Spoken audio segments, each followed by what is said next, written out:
Good morning. It's great that we're all here this morning. I hope you remember to set your clocks forward an hour. If not, then our Bible class group has jumped up quite a bit. I know everybody's excited. But I'm excited for the Sunday morning lessons we've been doing. The series that we've been doing on Sunday mornings have been a study of different heroes of faith. And throughout this series, we've looked at different people who were best described as heroes of faith, but could also be described as just normal people. We've been looking at these different heroes of faith that we often read about in the Bible and think, wow, look at those individuals. And we've been seeing some of their human attributes, some of their things that we can relate to, as well as what made them heroes. What made them stand out from your average whoever? And maybe some things that we can emulate as well, similarly there. This morning, as you might have guessed, we're talking about Ruth. Now, we did a study not too long ago over the book of Ruth.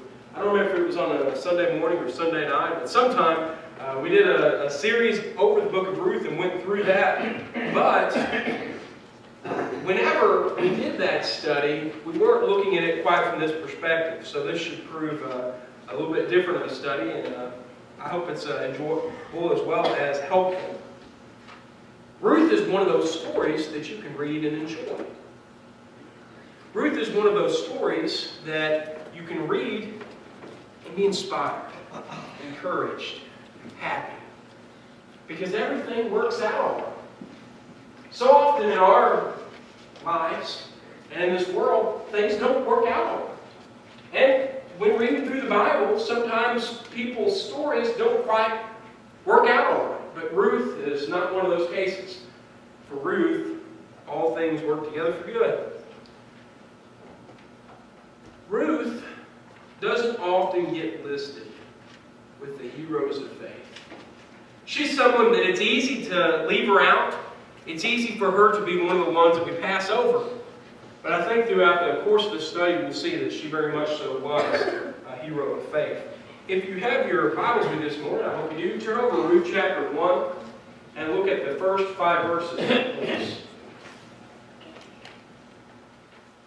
It just doesn't like me today.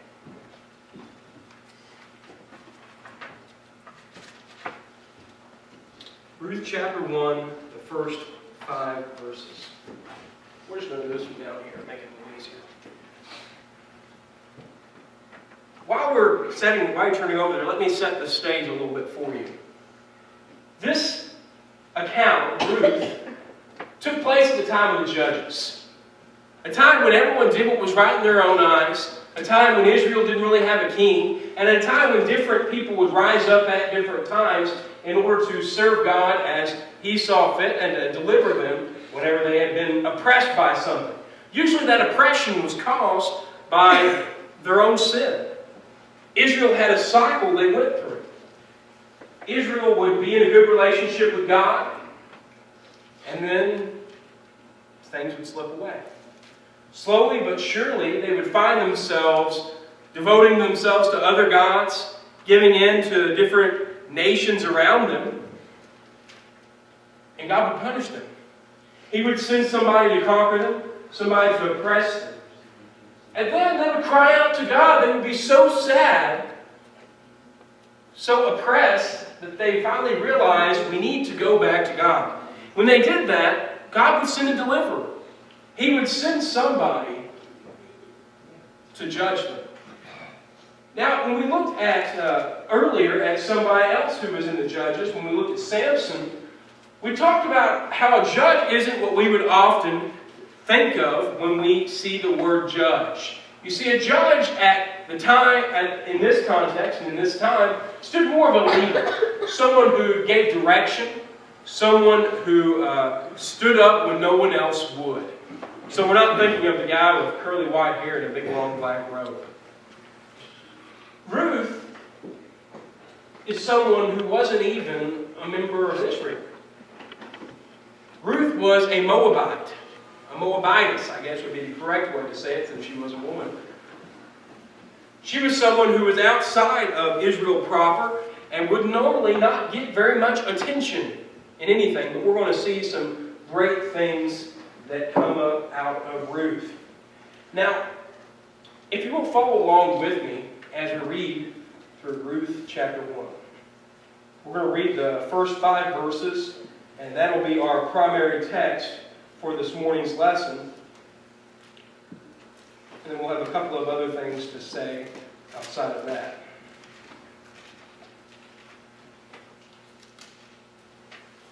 In the days when the judges ruled, there was a famine in the land.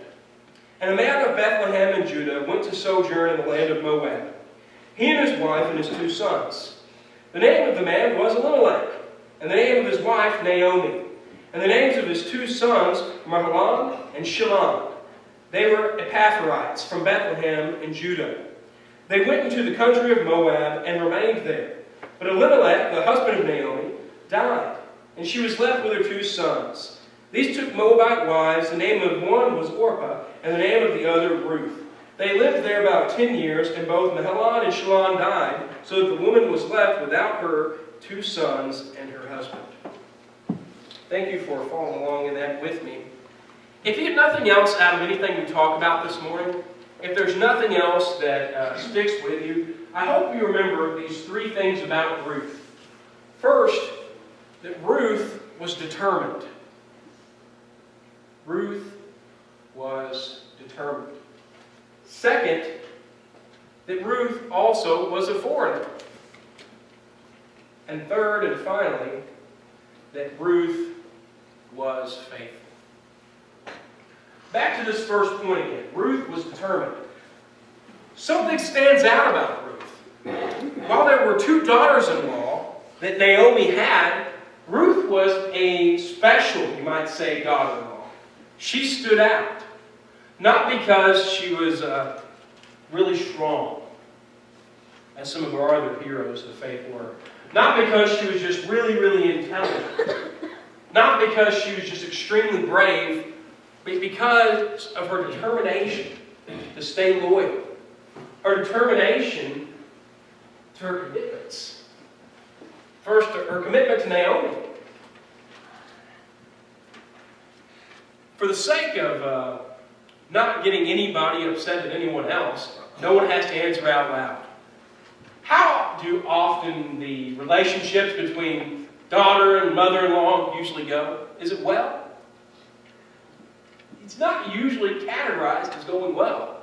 That's not to say that daughter and mother-in-laws don't usually get along. That's not to say that in many cases that doesn't happen. But if we were to say there was a stereotype, it's usually that the in-laws are not the ones you look forward to most seeing. But I'm sure that's not the case with anybody here.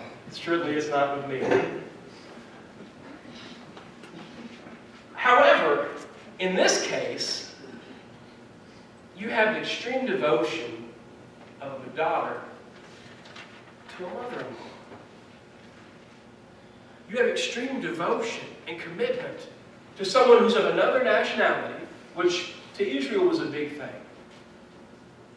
You have someone who doesn't have known them for all that long. Someone who otherwise has no real reason to commit to them. Yet Ruth does. Perhaps it's because of her just genuine care for Ruth, having known her as long as she did. Perhaps it's because she felt so bad that Naomi was left with no sons, no husband. We're not told exactly what motivated it. But after Naomi had decided to return home, after she realized, or had been told that God had visited Israel and that the land was productive once again, she told her daughter-in-laws to go back. Go back to their father's houses, their mother's houses. And they both refused. And she persisted with them. And one of the daughters-in-law decided to go back. It wasn't Ruth. Ruth decided that no matter what, she was going to stay with Naomi, her mother-in-law.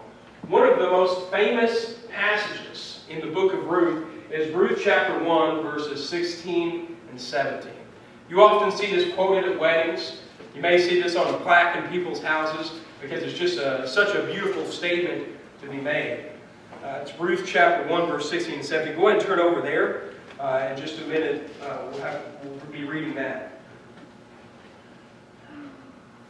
The reason this stands out more than anything else is that because regardless of the situation that Ruth is in, and something we're going to see in just a moment, is that regardless of this particular situation Ruth is in, she's going to remain committed. Okay, read with me if you will there in Ruth chapter 1, verses 16 and 17. But Ruth said, "Do not urge me to leave you or to return from following you. For where you go, I will go. Where you lodge, I will lodge. Your people shall be my people, and your God, my God. Where you die, I will die, and where you are buried, and there will I be buried. May the Lord do so to me, and more also, if anything but death parts me from you." That's really touching, isn't it? Ruth was determined, committed. There was not going to be anything but death to separate her from her mother-in-law. If only we could see that kind of commitment in many marriages today. This is her mother-in-law. There was not going to be anything to separate her from her. She was going to go to a foreign land, people she did not know. She was changing her religion entirely. This isn't the same as changing from attending over here to attending over there, from this denomination to that denomination. She's going to a completely different religion, based completely differently. She's going from worshiping many gods to one God that have no relationship whatsoever to each other. This is a big commitment. She said wherever Naomi dies, that's where she would be buried. That may not seem like a big deal to us. We often do like to be buried back home or with our family. And it's kind of a big deal, but not nearly as much as it was then. You may remember that when Israel was in Egypt, when they left Egypt, they didn't just carry possessions. They carried bones. The bones of one patriarch in particular, who said, "Don't leave me here." He wanted, just like his father, to be taken back to their homeland, the land of Canaan, to be buried. This was a big deal. This was a big commitment. But it's not just that Ruth was committed, but she was committed to Naomi for nothing. There was no gain to be gotten out of this. Whenever Naomi was talking to Ruth, here she said, "What are you expecting? What is it you're hoping to gain out of this?" In chapter 1, verses 10 and 11, backing up a few verses there, this is when Naomi and Orpah are both saying they're going to stay with her. And they said to her, "No, we will return with you to your people." But Naomi said, "Turn back, my daughters. Why will you go with me? Have I yet sons in my womb that they may become your husbands?" That's a rhetorical question in case you couldn't catch it there. She said, "There's nothing for you to look forward to." She said, "I can't have more children." The common practice would have been if she had another child for one of them to, or both of them to then get her next children. That way they would have a man to take care of them. In fact, that later became something very common in Israel, and part of the law. It's called levirate marriage. In order to produce an heir so that that name, the name of her husband, would not die out in Israel, so that the family name could continue. There was nothing that Ruth had to gain, and everything to lose. That may not be completely fair. She did have something to gain. We'll talk about that a little more in a minute. Suffice it to say, Ruth was most certainly determined. And she was most certainly a foreigner.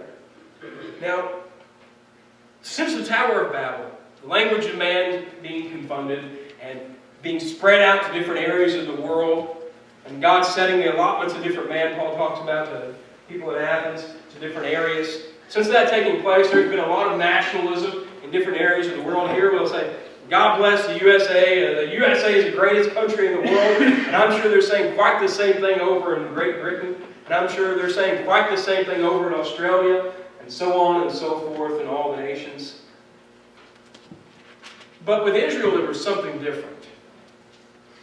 You see, Israel represented God's people.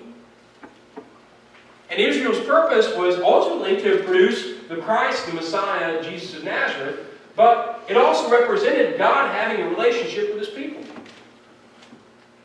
And God wanted Israel to remain pure. Not just themselves according to the law. They had certain things they could not do and could do. Their garments that they wore were supposed to be pure, not woven in two different types of material, just another symbol of this purity. They were not to marry the nations of the area, number one, so that they wouldn't go after their gods, but number two, to represent the purity of the seed line, you might say, producing all the way from Abraham down to Jesus. But even the Moabites had something special there. Israel had an interesting relationship with the Moabites. Turn over to the book of Deuteronomy, chapter 23. Deuteronomy chapter 23. Let's see something that Moses delivered to them from God, specifically about the Moabites. Deuteronomy 23, verses 3 and 4. This is when rules are being given, the law is being given, particularly pertaining to those that can be a part of the assembly of Israel. Different other people could be around them, but as far as to be a part of the assembly, there were certain restrictions with certain things. If you read preceding that and after that, you'll notice different other things that prevented someone from being able to be included in the assembly. But verse 3 talks of one in particular thing that prevented someone from being in the assembly. No Ammonite or Moabite may enter the assembly of the Lord, even to the 10th generation. None of them may enter the assembly of the Lord forever, because they did not meet you with bread and with water on the way when you came out of Egypt. And, now here's where we're going to apply more to the Moabites, and because they hired against you Balaam the son of Beor from Pethor of Mesopotamia to curse you. Remember the story of Balaam and his donkey? This is one of my favorite stories in Scripture. Here Balaam is on his way to betray Israel and betray God, to curse His people. And his donkey, seeing an angel of the Lord out in front of him, avoids the angel who has his sword drawn ready to kill Balaam. Does this 3 times, and each time Balaam hits his donkey on the head. And the 3rd time, Balaam's donkey turns around and says, "Where are you hitting me? Haven't always been a good donkey."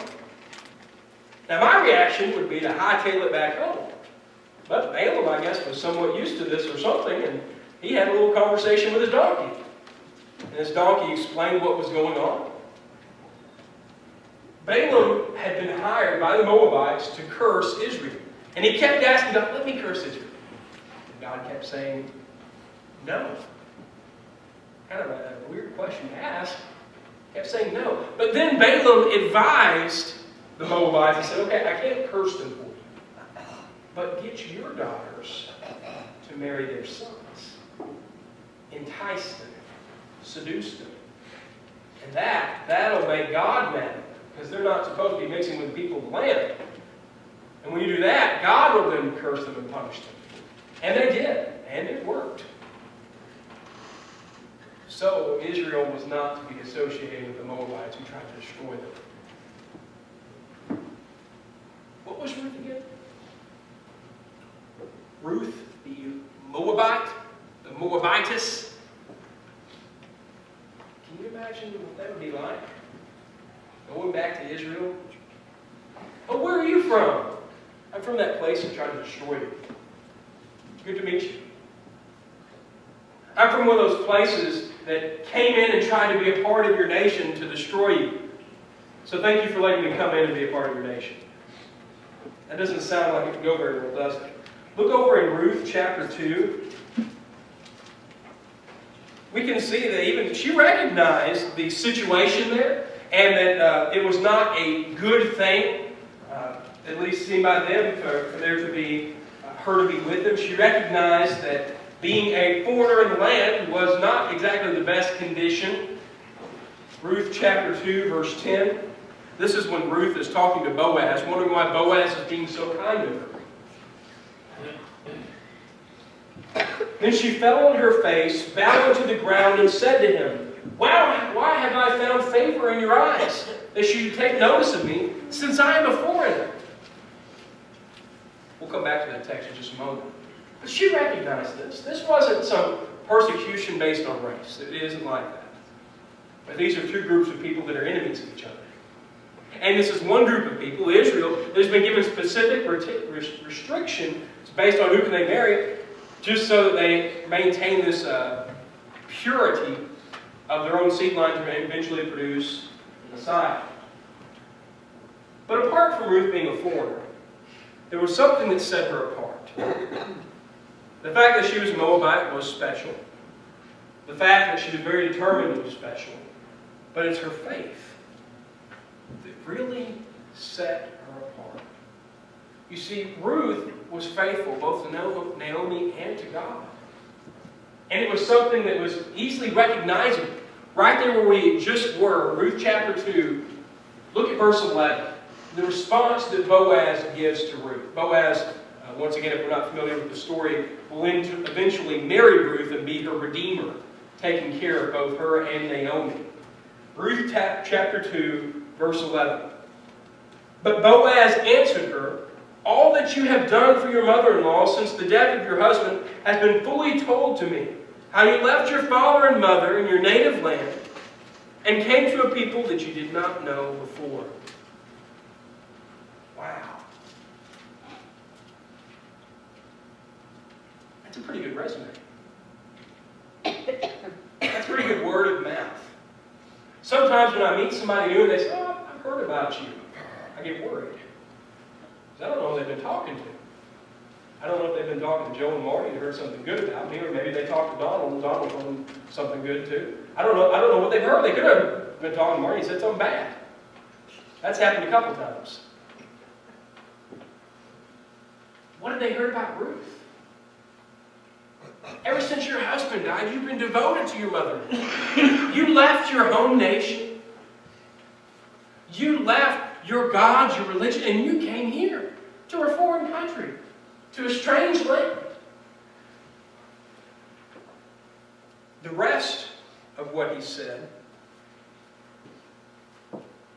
verse 12, was somewhat of a prediction of what would be happening next. Verse 12, "The Lord repay you for what you have done, and a full reward be given you by the Lord, the God of Israel, under whose wings you have come to take refuge." And that's what happened. Ruth went home. She told Naomi about this man she had met that was so kind to her. And Naomi said, "That's a relative of mine. That's one of our redeemers." You see, that was a practice in Israel, for a close relative to redeem someone who had lost a husband and to take care of them. Not just to redeem them, but the land. The land that rightfully belonged to her husband in Israel. So that that name could continue on. God was taking care of it. Then Boaz goes through all the procedures that need to be done, all the legal red tape that need to take place. And Ruth and Boaz are married. Now we could have spent some more time talking about Ruth's legacy. I know she has an amazing one. You see, Ruth's grandson, his name was Jesse. Her great-grandson, his name was David. You may know him better as David the King, the man who slew Goliath. Take a little further trip down her family tree. A little baby born in Bethlehem named Jesus. Ruth has an amazing legacy. But she was somebody that wasn't even a part of Israel. She was a foreigner. She was somebody that normally wouldn't have been a part of Israel at all. But she was just a woman. Now I say that because one thing that really stuck out in the genealogy of Jesus is a woman's name. Because legally that didn't happen. But Ruth was no ordinary woman. She defied the social, well, let me not define, she went above the social constraints of that day. She superseded them. When women were not usually honored and revered as they are today and as they would become later in the nation of Israel, she had a place of prominence. She became one of the few women in the lineage, the other one being Mary, mother of Jesus. It's very uncommon. You know, Ruth doesn't have the best description of her. I said earlier she had a good resume because of how she'd been taking care of her mother-in-law. But apart from that, she doesn't really have the best qualifications to be a hero of faith. Number one, she's not part of Israel. She wasn't really one of God's people. She had to later be added in. She didn't have that foothold at the beginning. She had some big things that were at odds against her. She was a woman living in a time where men kind of ruled the roost. It was hard for a woman to be able to do anything at all. When you read about the different judges, you have one woman judge, and usually she's not known without the commander that she used to accomplish God's will. Ruth was a hero. She wasn't perfect. She wasn't amazing and outstanding. Outside of one thing that set her apart: her faith.